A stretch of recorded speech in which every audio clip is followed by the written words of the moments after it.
हाँ देखता हूँ, कर रहा हूँ। हाँ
के बहन के अलावा घर में और कोई नहीं है और बहुत रो रही है।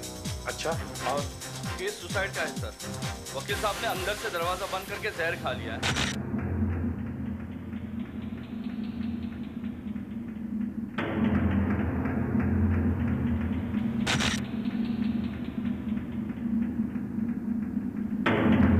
डॉक्टर साहब, बॉडी को अच्छी तरह से चेक कीजिए।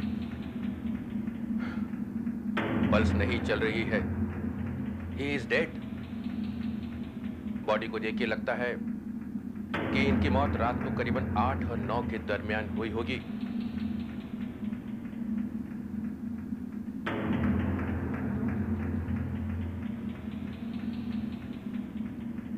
किसी भी चीज को जरा ध्यान से हाथ लगाना। Yes sir. हो सकता है आत्महत्या का कोई नोट वगैरह हो।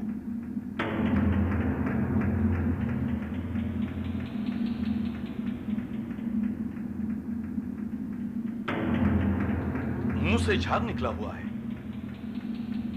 जाहिर है मौत जहर खाकर ही हुई है। खा लिया या किसी ने खिला दिया? कुछ कह नहीं सकते।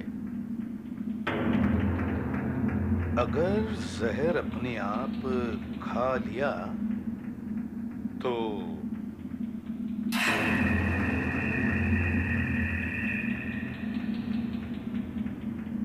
ब्लड प्रेशर कम करने की दवाई। ब्लड प्रेशर के मरीजों को अक्सर डिप्रेशन हो जाता है। इसमें से एक कैप्सूल खाया है?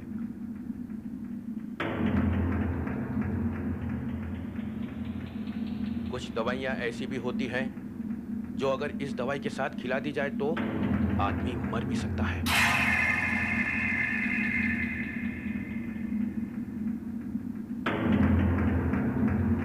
इसका मतलब किसी ने वकील साहब को पहले वो दवाई दी और फिर जब उन्होंने ये कैप्सूल खाया तो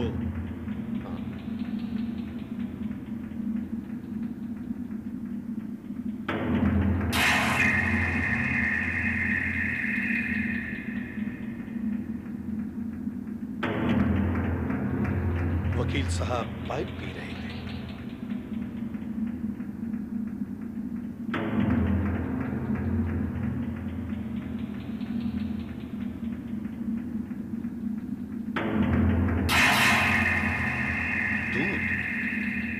आधा पिया हुआ है। कहीं वो दवाई, वो जहर इस दूध में तो नहीं? हाँ सर, इसी दूध में वो जहर मिलाया गया होगा।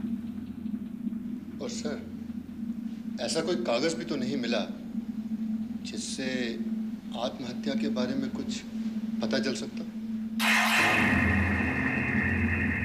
अगर वकील साहब को जहर इस दूध में दिया गया तो फिर ये ग्लास अंदर कैसे आया?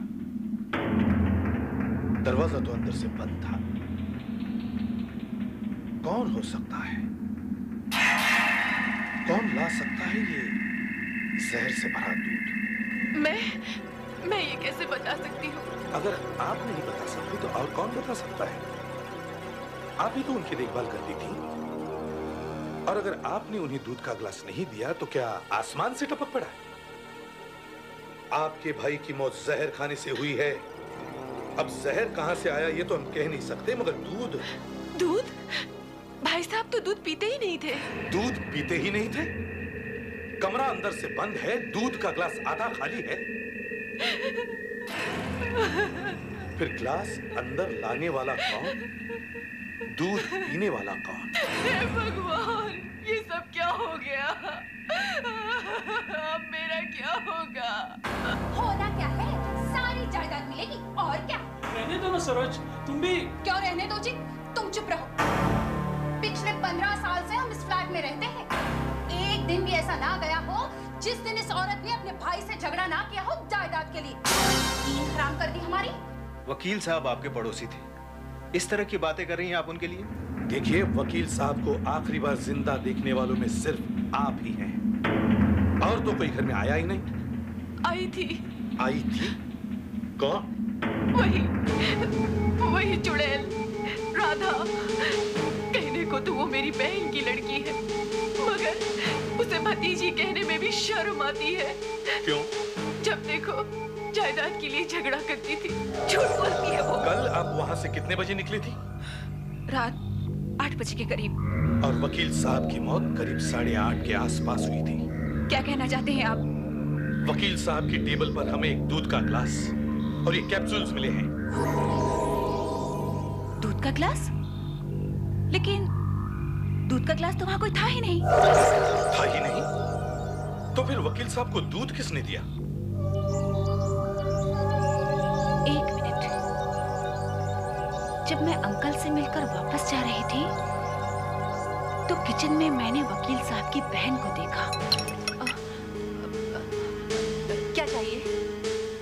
कुछ नहीं। अंकल ने ये कप किचन में रखने को कहा था। ओहो, बड़ी सेवा हो रही है अंकल की। तू क्या समझती है अंकल तुझे मेवा देंगे? एक फूटी कौड़ी भी नहीं आएगी तेरे हाथ, समझी?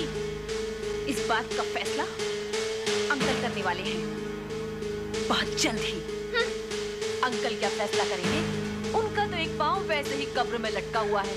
और फिर ये मेरी जिंदगी का भी सवाल है। मैं सच कह रही हूँ इंस्पेक्टर साहब, मैंने उसे अपनी आंखों से दूध में कुछ मिलाते हुए देखा था। उसने दूध में जरूर जहर मिलाया होगा। मगर क्यों? उसने ये नहीं सोचा कि सबसे पहले वो ही पकड़ी जाएगी? आखिर घर में और है ही कौन? रही बात दूध में जहर की, वो तो केमिकल लेबोरेटरी की रिपोर्ट ही बता सकती है। मार्केट टेस्ट किया, दूध में शक्कर है।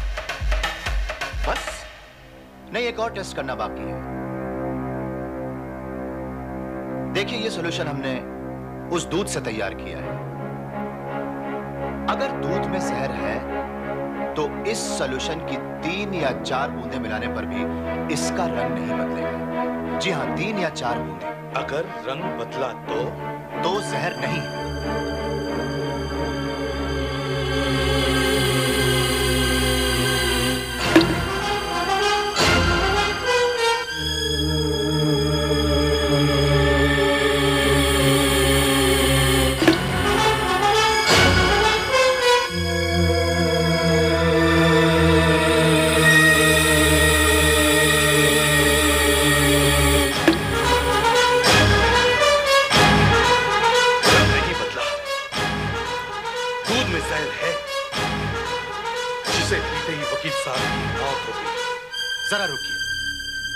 मैं चौथी बूंद गिरा के देखता हूं।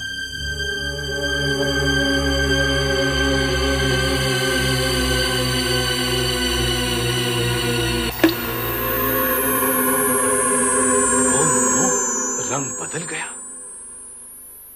दूध में जहर नहीं है? जी नहीं है। यह कैसे हो सकता है? वकील साहब के मुंह से तो झाग निकल रहा था। मौत जहर खाकर ही हुई है। इसमें कोई शक नहीं कि वकील साहब की मौत जहर खाकर ही हुई है। ये तो मुझे उनकी लाश देखने के बाद ही पता चल गया था। उनके मुंह से जो कड़वे बादाम की बू आ रही थी, वो सिर्फ साइनाइड खाने के बाद ही आती है। साइनाइड? हाँ, cyanide, king of the poisons. उसे हम जहरों का राजा कहते हैं। वो इतना खतरनाक है कि जिससे बॉडी का पोस्टमार्टम करने वाले डॉक्टर को भी खतरा हो सकता है। वकील साहब की मौत कितने बजे हुई होगी? वकील साहब की मौत रात को 8:30 बजे के करीब हुई है। 8:30 बजे के करीब? जी हाँ। मतलब राधा के वहां से जाने के बाद? यानी मेरा अंदाजा सही था। एक बात और, वकील साहब की इन 2 उंगलियों पर से मुझे थोड़ा सा साइनाइड बरामद हुआ है। कहां से आ सकता है ये जहर? कहीं से भी आ सकता है। In fact be careful. आप जब कमरे की तलाशी लेंगे, आपको सावधानी बरतनी होगी। और वकील साहब ने जो ब्लड प्रेशर कम करने की दवाई खाई थी, जहर उस दवा के साथ भी अंदर जा सकता है। इस केस ने बहुत उलझा दिया है मुझे। कमरा अंदर से बंद। वकील साहब अगर आत्महत्या करना ही चाहते थे तो वो कोई घरेलू जहर भी ले सकते थे, लेकिन साइनाइड? कैसे हुई वकील साहब की मौत? ये रिमोट कंट्रोल से हुआ है सर। रिमोट कंट्रोल से। जैसे दूर से रिमोट का बटन दबाने से टीवी ऑन होता है, टीवी ऑफ होता है, वैसे ही दूर से रिमोट का बटन दबाया और आदमी मर गया। बेवकूफों जैसी बातें मत करो। Sorry sir. जिस दिन रिमोट कंट्रोल से मर्डर होने लगेंगे, हमारी नौकरियां चली जाएंगी और फिर कंप्यूटर का इस्तेमाल करना पड़ेगा। सर्जन को वकील साहब की उंगलियों पर साइनाइड के ट्रेसेस मिले, लेकिन साइनाइड वकील साहब की उंगलियों पर लगा कैसे? वो क्या चीज हो सकती है जिस पर साइनाइड लगाकर कातिल चला गया? टेबल लैंप, कुर्सी, पाइप। आगे बोलो। पेन, पेपर, पैसा।